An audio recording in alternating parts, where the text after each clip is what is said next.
Oke, Hanifah. Hanifah hadir. Hasna hadir. Hasna hadir. Hanifah lihat. Ke sekolah kemana nih kalian? Izin sakit. Sebelum memulai pembelajaran, kita biasanya berdoa terlebih dahulu. Biasanya yang pimpin doa siapa? Hanifah. Oke, Hanifah pimpin doanya dulu, Hanifah.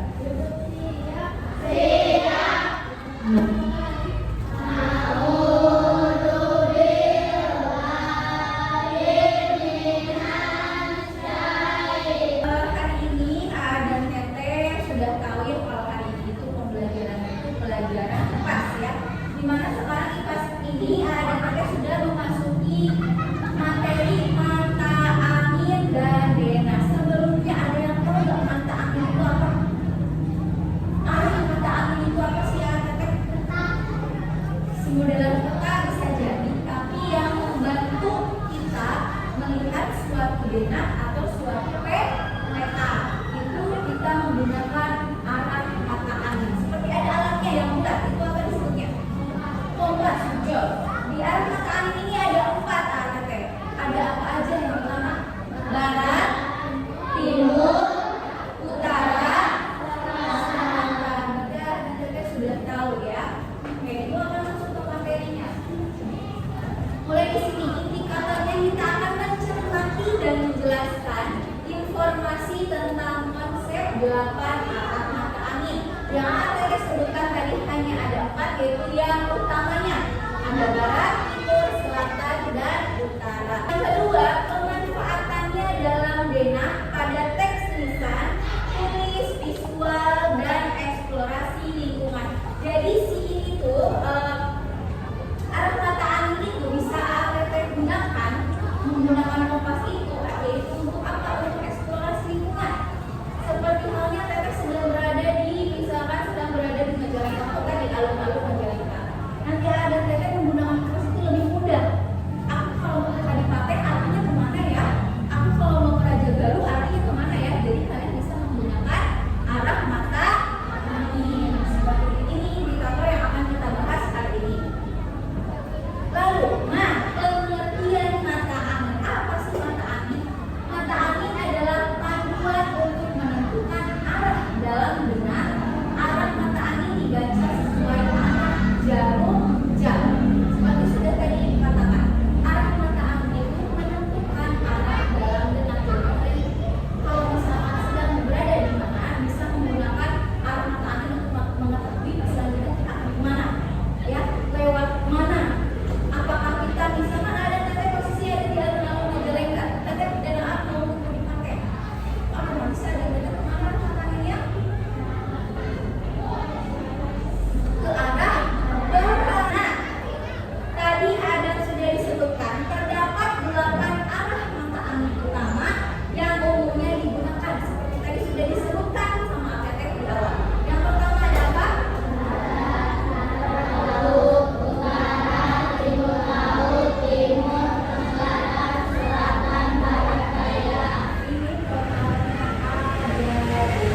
Masih ingat nggak lagunya? Arah mata angin ada 8 penjuru. Barat, barat laut, utara, timur laut, timur tenggara, selatan, barat daya. Barat, barat laut, utara, timur laut. Mana arah utara, mana arah selatan, mana di mana arah barat dan timur. Oke, ini ada 8 penjuru. Selanjutnya, di sini, kalau misalkan ada Teteh matahari biasanya timur di arah matahari biasanya terbit dari mana? Dari timur. Kalau matahari terbit dari timur, berarti tenggelam di arah barat.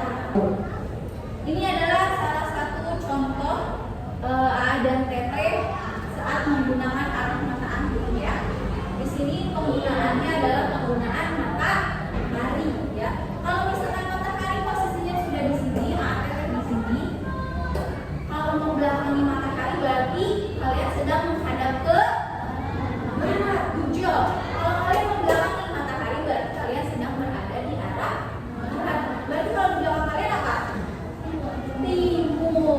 lembut. Baru kalau misalnya ke sana barat, ke sana timur, selatan ke mana? Ke kiri. Kalau ke kanannya utara. Sekarang kita menuju fungsi arah mata angin ya. Di sini ada fungsi arah mata angin.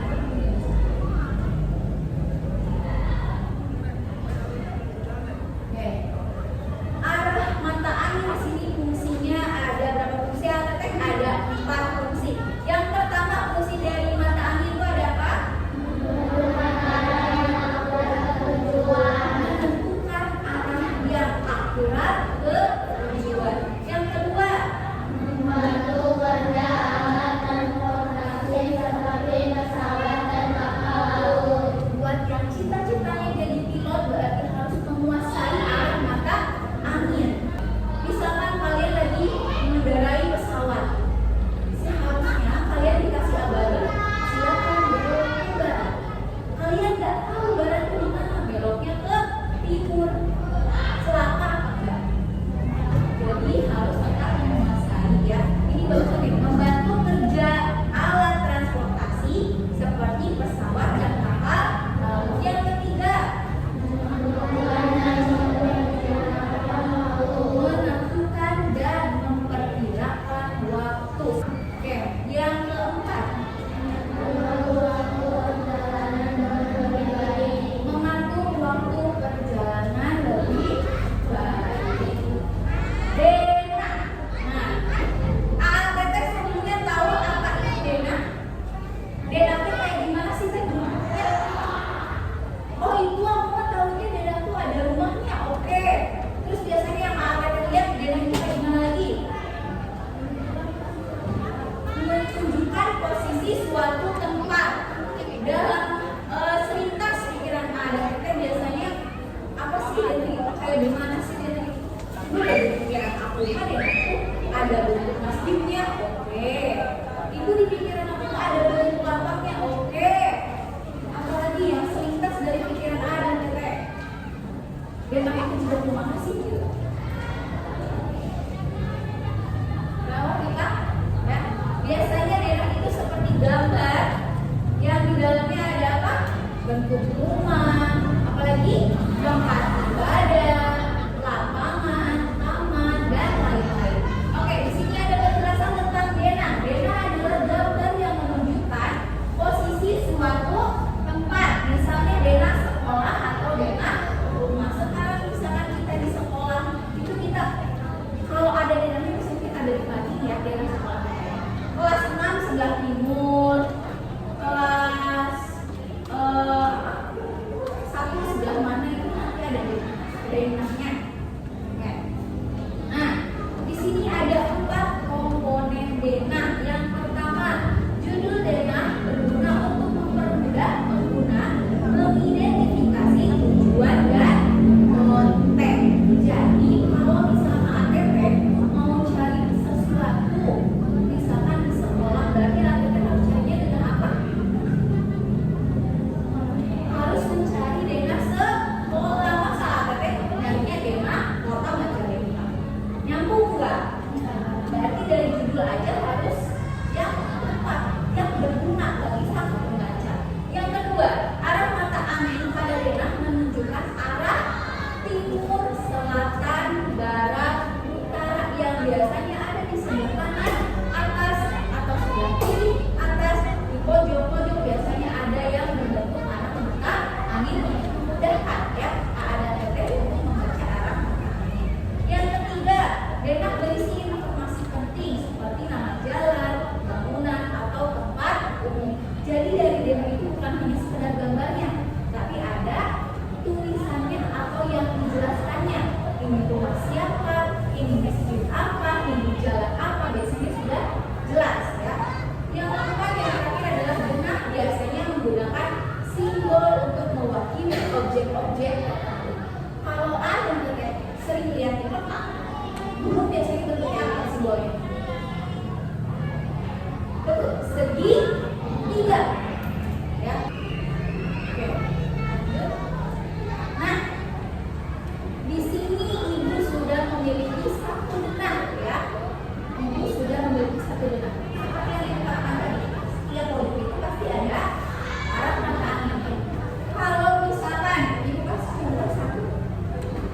sedang berada di toko beras. Ya, ibu sedang berada di toko beras. Ibu mau ke rumahnya Minta, lalu ibu berjalan ke arah mana? Ke arah timur, ujung. Oke, berarti sudah paham. Kalau misalkan ibu lagi di kantor kelurahan, ya, ibu sedang berada di kantor kelurahan. Anggap saja di sini kantor kelurahan. Ibu mau ke toko beras, dari kantor kelurahan ke toko beras, berarti ibu harus berjalan ke arah mana? Ke arah timur laut. Betul. Sekarang kalau misalkan ibu sedang bermain di rumahnya Indra, terus aja nelfon, ibu main ke sini dong. Ibu harus main ke rumah Ajeng. Ibu harus melihat dari rumah Ajeng itu sebelah mananya rumah Indra. Rumah Ajeng di sini, rumah Indra di sini, berarti ke arah barat laut. Oke, sudah paham ya dari sampai sini? Sudah selesai. Nah, ini yang tadi sih. Oke, sini udah selesai. Tapi ibu di sini ada soal, ya. Misi temukan lokasi, ikuti arahnya. Berarti tugas A dan B adalah mengikuti arah. Oke. Nah, bantu pengantar makanan mengirimkan pesanannya. Bantu pengantar makanan mengantarkan pesanannya. Biasanya kita pakai apa sih? Grab. Terus Gojek, biasanya ada Shopee juga ada. Oke. Yang nomor 1, antarkan pizza ke rumah Budina di sebelah timur kantor pos. Mana rumah Budina? Rumah B. Di sini ada rumah Budina dan di sebelah sini ada kantor pos. Berarti yang kedua, antarkan hotdog ke rumah Nisa di sebelah utara masjid. Mana rumahnya? Rumah Nisa. Ada Enza.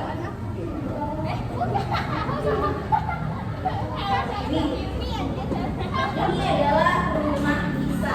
Ya. Setelah tadi dari rumah Dina ke kantor pos, lalu diantarkan lagi hotdog ke rumah Nisa di sebelah utara masjid. Nah, ini ada masjid. Kalau di sini masjid utara sebelah mana? Lihat di bapak ini sini. Ya. Antarkan hotdog ke rumah Nisa di sebelah.